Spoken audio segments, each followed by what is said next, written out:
तर मित्रांनो, सध्या एक ट्रेंड चालू आहे महाराष्ट्रामध्ये जातीभेदचा. एका साईडनं मनोज जरांगे पाटील, एका साईडनं लक्ष्मण हाके साहेब. आता या दोघांमध्ये जातीभेद कोण करतंय कोणाला काहीच माहित नाही. तुम्हाला माहित नाही, आम्हाला माहित नाही.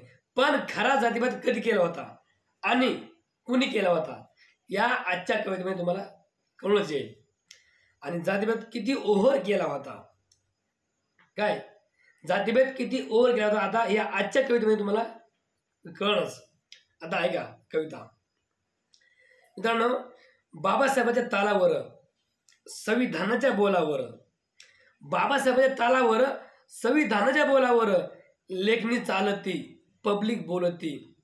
पब्लिक म्हणजे त्यांची पण आमची पण. लेखणी चालती, पब्लिक बोलती या भारताच्या दरबारात. बाबासाहेबांच्या तालावर, संविधानाच्या बोलावर लेखणी चालती, पब्लिक बोलती या भारताच्या दरबारात. बघा आता पुढं जातीभेद. बघा जातीभेद कसा केला होता, बघा जातीभेद कसा केला होता, महार मांग कसा लांब ठेवला होता. बघा जातीभेद कसा केला होता, बघा महार मांग कसा लांब ठेवला होता, कामापुरताच वापर त्याचा केला होता. एवढा ओव्हर जातीभेद केला होता त्यावेळेस. कामापुरताच वापर त्याचा केला होता, पण संविधानाचा नियम त्याला माहीत नव्हता, त्यामुळंच त्याचा कामापुरता वापर केला होता. बघा जातीभेद कसा केला होता, महार मांग कसा लांब ठेवला होता, कामापुरताच वापर त्याचा केला होता, पण संविधानाचा नियम त्याला माहीत नव्हता. मग काय, शिक्षण घेऊनही पुढे येऊनही बघा कसं जातीला आणलं कसं वर. शिक्षण घेऊनही पुढे येऊनही बघा जातीला आणलं कसं वर. बाबासाहेबांच्या तालावर, संविधानाच्या बोलावर लेखणी चालती, पब्लिक बोलती या भारताच्या दरबारात. बघा जातीभेदला पण एक लेवल असते, पण एकदम हद्द पार झालं होतं.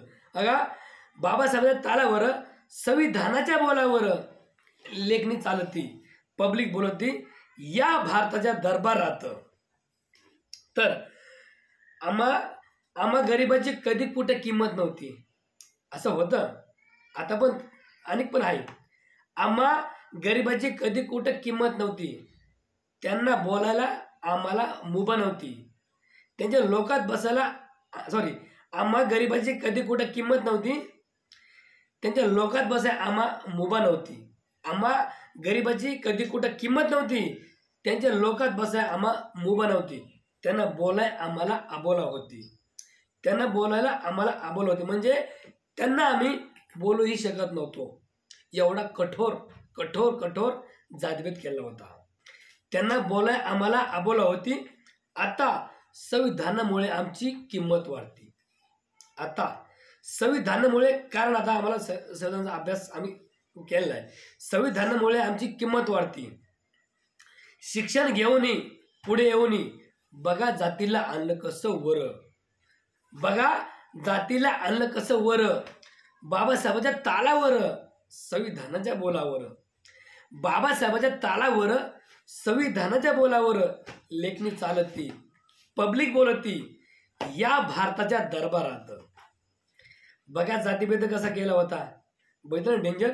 बघा जातीभेद कसा केला होता, महार मांग गावाच्या बाहेर ठेवला होता, महार मांग गावाच्या बाहेर ठेवला होता, कामापुरताच वापर त्याचा केला होता, कामापुरताच वापर त्याचा केला होता, संविधानाचा नियम त्याला माहीत नव्हता. मग काय, शिक्षण घेऊनही पुढे येऊनही बघा जातीला आणलं कसं वर. बाबासाहेबांच्या तालावर, संविधानाच्या बोलावर, बाबासाहेबांच्या तालावर, संविधानाच्या बोलावर लेखणी चालती, पब्लिक बोलती याच भारताच्या दरबारात. त्यांनी त्यावेळेस केलं होतं अति, त्यावेळेस पण खरंच अति केलं होतं.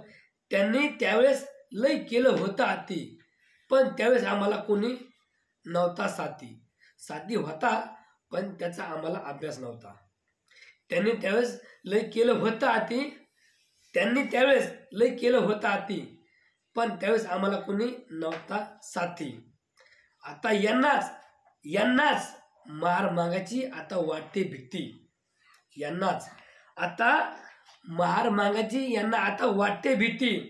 शिक्षण घेऊन पुढे येऊन बघा कसं जातीला आणलं असं वर. बाबासाहेबांच्या तालावर, संविधानाच्या बोलावर, लेखणी चालती, पब्लिक बोलती. याच भारताच्या दरबारात मित्रांनो जातीभेद एवढा केला ओहोर कठोर. बघा जातीभेद कसा केला होता. महारमाग गावाच्या बाहेर ठेवला होता आणि कामापुरताच वापर त्याचा केला होता. ये काम कर खा निघ, कामापुरताच वापर त्याचा केला होता. पण संविधानाचा नियम त्याला माहीत नव्हता, त्यामुळे ते एवढा मागे होता. संविधानाचा नियम त्याला माहीत नव्हता. मग काय, शिक्षण घेऊन पुढे येऊन बघा जातीला आणलं कसं वर. बाबासाहेबांच्या तालावर, संविधानाच्या बोलावर, लेखणी चालती, पब्लिक बोलती. आता ही जी पब्लिक बोलते ना, आम्हाला द्या आरक्षण, ही कशावर आहे? हे कशा जीवावर आहे? लेखणी चालती, पब्लिक बोलती. या भारताच्या दरबारात लेखणी चालती, पब्लिक बोलती. याच भारताच्या दरबारात. त्यामुळं ठीक आहे, आता जास्त नको बोलायला, सोडून द्या विषय.